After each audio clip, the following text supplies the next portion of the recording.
Hello everyone, once again, it is Saturday on FTM Transtastic. This week's topic is trans marriage, whatever that is, and I've really been enjoying the videos this week. We've had some really intelligent discussion about what marriage is and what it should be and what it could be and what it isn't. I mean, Shelley and Everett's video basically found the text document in my soul that's written in wingdings and then translated it into proper English. So now it's my day, and I can only hope that I'm going to be as insightful as everybody else was on this topic, and I'm going to try to not repeat things that have already been said for the most part, so here we go! As someone who can enjoy intimacy regardless of somebody's gender, I usually don't plan ahead the biology of my next romantic or sexual encounter, but there's just something about the permanence of marriage that leads me, and maybe others, to think about who it would be easiest to marry. What are the pros and cons of being with this gender, or this sex-gender combination? Now, I don't regulate my partners, and there's no hierarchy of sexes and genders that I'd rather actually be with. It's just that sometimes, when it comes to thinking about my entire life and marriage and being locked in like that, my mind just wants to consider what would be easiest. And I know, just because of the fact that I've been in love before and I'm a person with emotion, I know that in the long run, I'm going to find someone who I want to marry, and it's not going to have anything to do with their biology, their anatomy, their identity. It will just simply be because this is going to be somebody that I feel like I will be able to spend the rest of my life with in a happy way. But even knowing this, it didn't stop me from worrying about the possible difficulties I could have in marriage depending on the person that I marry and what kind of person they are.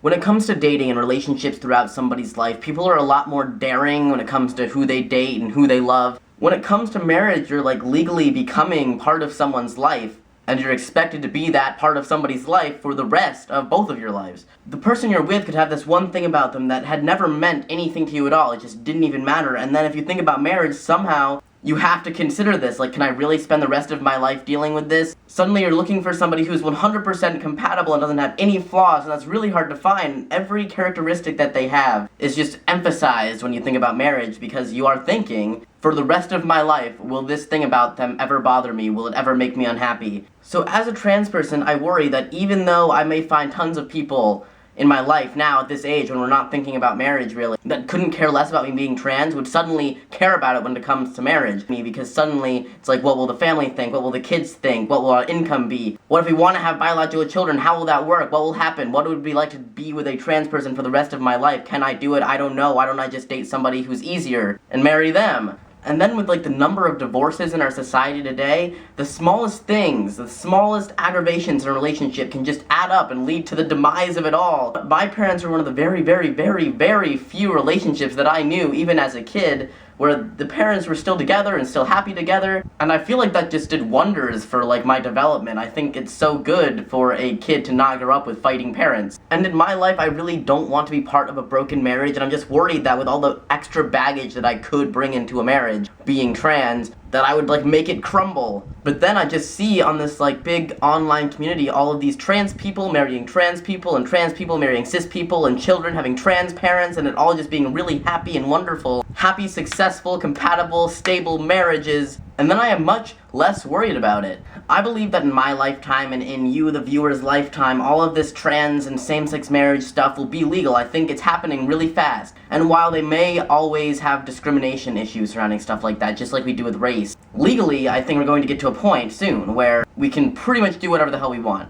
Yes, when it's not legal, people can still be together for years, bajillions of years, and love each other forever. But if all this marriage stuff was just straight up legal, I would feel a lot less pressure. I wouldn't feel like the fact that I am creating this unconventional marriage is going to put pressures on the marriage that might make it collapse. If it was just legal, it would be normal, not something wrong. Trans marriage. I forgot Reed's birthday last week, which is like the biggest tragedy of our times. Happy birthday, Reed. Happy birthday, Jay, who I also missed. And Kendall's creation, who I also love. I love you. It was Mal TRKX. I don't even know how I'm supposed to say that. Birthday, happy birthday. And it was Samuel J. FDM's birthday, who said to take my shirt off, which I was probably going to do anyway, but I actually kept my shirt on pretty much the entire video this time, so. One last thing, my 2 years on T is coming up August 22nd. I'm going to make a video on that day on my personal channel. I know, it's been long awaited. It's actually been exactly a year since I've made a video once I put a video up. And then I'm going to make a video once a week, every Thursday on my personal channel. This is a big goal for me, but I'm gonna do it, so link below. See you next Saturday.